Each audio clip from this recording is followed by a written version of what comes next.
Stephen Lawrence, an 18-year-old young man, was murdered by a racially motivated attack in London, 1993, while waiting for a bus.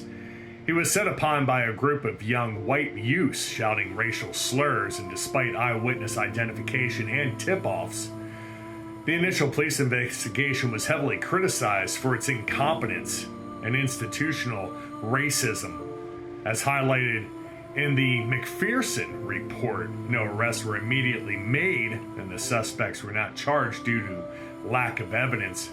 Stephen's parents launched a private prosecution, which also failed. A later inquest ruled his death an unlawful killing due to a racist attack. The Daily Mail ran a front-page story calling the suspects murderers, daring them to sue for defamation, which they didn't. Years later in 2010, Gary Dobson and David Norris were recharged based on new forensic evidence. They were convicted in 2012, but received a relatively short sentence because they were legally considered juveniles at the time of the murder. Stephen's mother criticized the initial police failures, stating that proper investigation would have allowed her to grieve rather than have to fight for justice.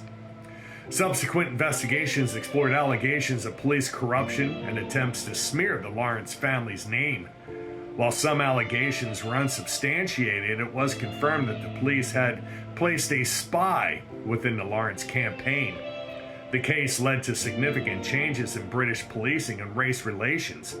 Stephen's legacy is honored through his architectural award and Stephen Lawrence Day, dedicated to his memory and promoting social justice.